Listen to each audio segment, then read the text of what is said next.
قرآن مجید فرقان حمید نے میاں بیوی کا جو رشتہ بیان کیا ہے نا، اور اس رشتے کو آپ سمجھیں جو قرآن پاک نے میاں بیوی کا رشتہ بیان کیا، کہن لباس لکم وانتم لباس لہن، فرمایا بیویاں تمہارا لباس ہیں اور تم ان کا لباس ہو، وہ تمہارا لباس ہے اور تم، اللہ اکبر، کیسا خوبصورت لفظ قرآن پاک نے، ہن لباس لکم وانتم لباس لہن، فرمایا وہ تمہارا لباس ہے اور تم، سمجھ آ رہی ہے نا جی بات کی، وہ تمہارا لباس ہے اور تم ان کا لباس ہو۔ تین خوبیاں تو ہر لباس میں ہوتی ہیں، تین چیزوں کے لیے لباس پہنا جاتا ہے، تین چیزیں، تین قسم کی آسائشیں لباس میں پائی جاتی ہیں، اس پر تو تمام مفسرین کا اتفاق ہے۔ سب سے پہلی چیز، لباس جو ہوتا ہے وہ بندے کو گرمی اور سردی سے بچاتا ہے۔ سخت سردی میں لباس لے لیں تو بندہ سردی سے بچ جاتا ہے۔ اس کا مطلب یہ ہوا کہ میاں بیوی ایک دوسرے کا لباس ہیں، اگر بیوی کی طرف کوئی تکلیف آتی ہے تو میاں اس کو بچاتا ہے، اور اگر میاں کی طرف کوئی تکلیف آتی ہے تو عورت اس کو بچاتی ہے۔ میاں بیوی ایک دوسرے کا لباس ہے۔ لباس کیا کرتا ہے؟ لباس آدمی کے عیب چھپاتا ہے، اس کے وجود پر کتنے دھبے ہیں، کتنے نشان ہیں، وہ سارے چھپا لیتا ہے لباس۔ میاں بیوی ایک دوسرے کے عیب چھپانے والے ہوتے ہیں، عیب بتانے والے، رونا رونے والے نہیں ہوتے کہ بی بی جب بھی میکے گئی اس نے جا کے رونا شروع کر دیا، اتنی میں تانگو دوسرا ہے ہی کوئی نہیں۔ اور خامد صاحب جب بھی ملے انہوں نے ایک ہی راگ الاپنا شروع کر دیا کہ میری کیا بات تھی، مجھے مل کیا گیا ہے، میں کیا تھا، میرے ساتھ ہوا کیا ہے۔ تو لباس ہیں، ایک دوسرے کا عیب چھپائیں گے، بولیے ایک دوسرے کا عیب چھپائیں گے، ایک دوسرے کی غلطیوں کی پردہ پوشی کریں گے۔ اور تیسرا لباس کا کیا مقصد ہوتا ہے؟ لباس شخصیت کا آئینہ دار ہوتا ہے۔ لباس آدمی کی اچھی اور خوبصورت طبیعت کا حصہ ہوتا ہے۔ جو لباس ہوتا ہے وہ انسان کو زینت بخشتا ہے، خوبصورت کر دیتا ہے۔ داڑھی والا آدمی ننگے سر پھرے تو خوبصورت نہیں لگتا، ٹوپی پہن لے تو بڑا پیارا لگتا ہے، ٹوپی پہنے تو بڑا، اور اگر امامہ باندھ لے تو نور نالا نور ہونا شروع ہو جاتا ہے۔ اللہ کرے آپ خوش ہو جائیں، آمین تو کہہ دیں، اور اللہ کرے فجر کی نماز آپ امامہ باندھ کی پڑھ لیں، آمین تو کہیں۔ چلو کوئی جنہ دی داڑھی نہیں انہوں نے رکھنی چاہیے، جنہ دی نہیں ہونا نو موضوع نہیں تھا، پر ہماری بھی مجبوری ہے، داڑھی آ ہی جاتی ہے، ہر موضوع میں شامل ہو جاتی، رکھنی چاہیے۔ سب یاد رکھیں، لباس آدمی کو زینت دیتا ہے۔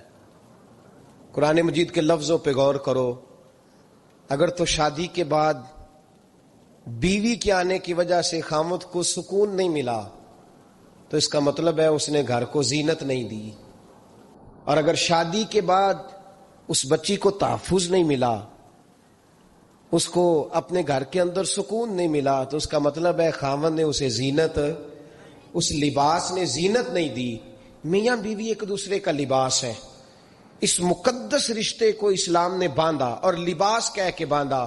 میرے رسول کریم علیہ الصلوۃ والسلام نے پہلے تو خارجی لوگوں کو منع کیا ہے۔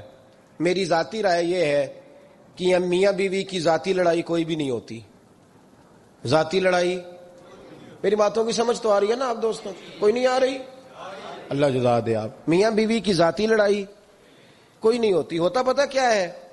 لڑکے سے پوچھیں کہ بتائیں جناب کیا حال ہے، تو کہتے ہیں بیوی میری صحیح ہے، اس کے گھر والے نہیں صحیح۔ سنا ہے آپ نے بھی کبھی یہ لفظ؟ تو اسی طریقے سے اگر لڑکی سے پوچھیں کہ تیرا کیا حال ہے، تو کہتی ہے خامن تو میرا دھیان رکھتا ہے، اس کی اماں نہیں خیال رکھنے دیتی۔ تو لڑائی جو ہوتی ہے وہ تیسرے آدمی کی وجہ سے ہوتی ہے۔ تیری اماں آئی تھی تو اس طرح کہہ گئی، تو تیرا بھائی آ گیا تھا تو وہ یہ کہہ گیا، تیسرے فرد کی وجہ سے۔ میرے نبی کریم علیہ الصلوۃ والسلام نے تیسرے بندے کو سمجھایا ہے، تیسرے فرد کو حضور نے سمجھایا ہے۔ نبی پاک علیہ الصلوۃ والسلام نے فرمایا خبردار، ماں، بھائی، بیٹا، باپ، سارے لحاظ کریں، بسنے دے میاں بیوی کو۔ اگر شادی کر دیا تو ان کو سکون سے رہنے دو۔ تم دو جملے کہہ کے چلے گئے، کوئی عیب نکال کے جو چھپا ہوا تھا خاوند کی نظر میں وہ نکال کے بتا دیا کہ تیری بیوی یہ کام بھی کرتی ہے، اب تم تو ہٹ گئے وہ بات کہہ کے، اب انہوں نے اکٹھے رہنا ہے، ان کی زندگی مصیبت کا شکار ہو گئی۔ آزمائش میں آ گئے وہ دونوں، ساری زندگی کڑتے رہے، ایک عیب نکال کے لڑکی کے گھر والے لڑکے کا اسے بتا کے چلے گئے تیرے خامد میں یہ عیب پایا جاتا ہے، وہ ساری زندگی کڑتے رہیں گے، تکلیف میں رہیں گے، انہوں نے تو کٹھے رہنا ہے۔ بتانے والا چلا گیا، میرے رسول کریم صلی اللہ علیہ وسلم فرماتے ہیں لعنتی ہے وہ شخص، لعنتی ہے وہ شخص۔ یا رسول اللہ کون سا؟ فرمایا جو بیوی کو مرد کے خلاف اکساتا ہے اور مرد کو بیوی کے خلاف اکساتا ہے، وہ لعنتی ہے، ملعون ہے، رحمت الہی سے دور ہے وہ شخص۔ انہیں قریب کرنے کی کوشش کر، تو ان کے اندر محبت پیدا کرنے کی کوشش کر۔ میرے نبی کریم علیہ الصلوۃ والسلام نے جب حضرت سیدہ فاطمہ الزہرا رضی اللہ تعالی عنہا اور جناب سیدنا علی المرتضی رضی اللہ تعالی عنہ کی شادی کی تو نبی پاک نے دونوں کے سر جوڑے اور دونوں کے درمیان محبت کی دعا فرمائی، دونوں کے درمیان محبت کی دعا فرمائی۔ اور نبی پاک صلی اللہ علیہ وسلم حضرت فاطمہ کے سامنے جناب علی کے فضائل بیان فرماتے، اور جناب علی آتے تو نبی پاک فرماتے فاطمہ تو میرے وجود کا حصہ ہے، وہ تو میرے جگر کا ٹکڑا ہے۔ تو ان دونوں کے درمیان الفت پیدا۔ یہ سب سے پہلے تو خارجی لوگ اس بات کا خیال کریں، سب سے پہلے تو خارجی لوگ خیال کریں، توجہ دیں کہ ان کو بکھرنے سے بچائیں۔ اب میاں بیوی بھی سمجھ لیں کہ ہماری ذمہ داریاں کیا ہیں۔ مسند امام احمد بن حنبل میں حضرت ابو درداء رضی اللہ تعالیٰ عنہ سے حدیث مروی ہے، نبی کریم صلی اللہ علیہ وسلم کی بارگاہ میں ایک خاتون نے آ کے عرض کیا یا رسول اللہ صلی اللہ علیہ وسلم مجھے بتلائیے خاوند کا حق کیا ہے۔ یہ جو حدیث سنانے لگا ہوں نا، یہ بیٹی کو سنانی ہے، جا کے یہ ٹیلی فون کر کے بہن کو سنانی ہے، صرف بیوی کو سنانے کی نہیں ہوتی یہ چیزیں۔ یہ حدیث بیٹی کو سمجھائیں، بہن کو سمجھائیں، ان لوگوں کو سمجھائیں تاکہ، اور یہ یاد رکھیں خاوند کے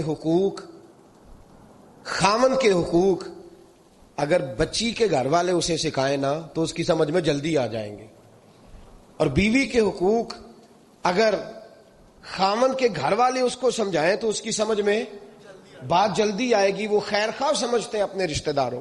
یہ والی حدیثیں ان لوگوں کو سنانی چاہیے جن لوگوں کا بچہ ہے یا بچی ہے۔ متعلقہ آدمی حقوق بیان کرے۔ جب متبادل چیز کسی کے سامنے آتی ہے تو وہ کئی دفعہ سمجھتے ہیں کہ خلوص اس میں پورا نہیں پایا جاتا۔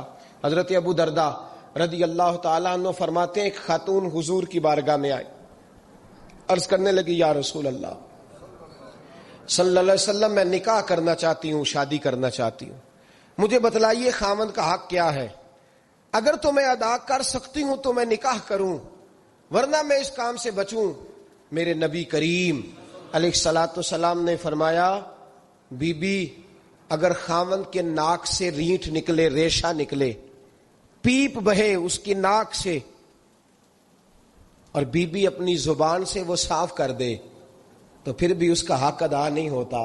حضرت ابو درداء کہتے ہیں آنکھ کھول کے اس عورت نے دیکھا تو میرے نبی پاک نے اگلے جملے ارشاد فرمائے، حضور نے فرمایا تو ان باتوں میں حیرت کر رہی ہے، میں اگر خدا کے علاوہ کسی کو سجدے کا حکم دیتا تو میں عورت کو کہتا اپنے خاوند کو سجدہ کرے، میں اس کو کہتا یہ کام کرے۔ میرے رسول کریم علیہ الصلوۃ والسلام نے حقوق کا تعین فرمایا، حقوق کا تعین فرمایا، اور نبی کریم صلی اللہ علیہ وسلم نے فرمایا جو عورت اس حال میں مر گئی، اس حال میں دنیا سے گئی کہ اس کا خاوند اس سے راضی تھا، اس کا شوہر اس سے راضی تھا، اس کا گھر والا اس سے مطمئن تھا، تو میرے نبی پاک فرماتے ہیں جب دنیا سے جائے گی تو رب کریم جنت کا دروازہ کھول کے فوراً ہی جنت میں داخل فرما دے گا، اس کو بغیر روک ٹوک جنت دے دی جائے گی۔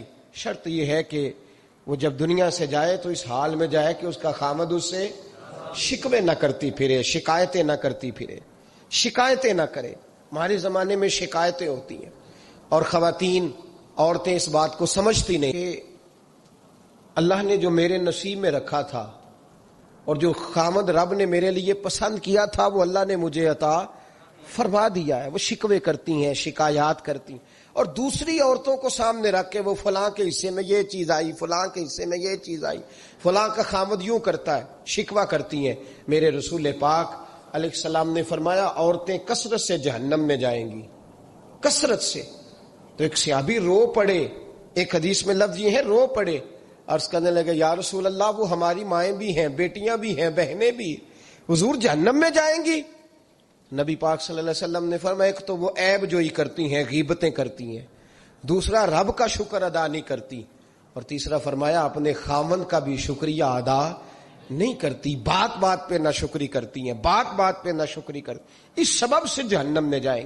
عورت کے حقوق کا تعین فرمایا، اور ساتھ ہی میرے رسول پاک علیہ السلام نے مرد کی طرف توجہ فرمائی، اور کیا خوبصورت لفظ ارشاد فرمایا تم میں ہر آدمی اپنے آپ کو اچھا سمجھتا اور اچھا کہتا ہے، ہر آدمی کہتا ہے، لیکن کوئی اگر مجھے آ کے پوچھے گا کہ محبوب آپ کی امت میں اچھا کون ہے، تو حضور فرماتے ہیں میں اسے اچھا سمجھوں گا جو اپنے گھر والوں کے حق میں اچھا ہے، جو اپنی بیوی خیرکم لأہلہ، تم میں سے بہترین وہ ہے جو اپنے گھر والوں کے لیے اچھا ہے۔ اور فرمایا جاؤ میرے گھر جا کے پوچھ لو، وانا خیرکم لأہلی، میں تم سب سے زیادہ بڑھ کر اپنے گھر والوں کے لیے اچھا ہوں، تم میں بہترین وہ ہے جو اپنے گھر والوں کے لیے، بال بچوں کے لیے، بیوی کے لیے اچھا ہے۔ رسول کریم علیہ السلام نے خاوند کو حکم دیا اور ارشاد فرمایا کہ عورت ٹیڑھی لکڑی ہے، بیچاری کو اللہ نے عقل پوری نہیں دی۔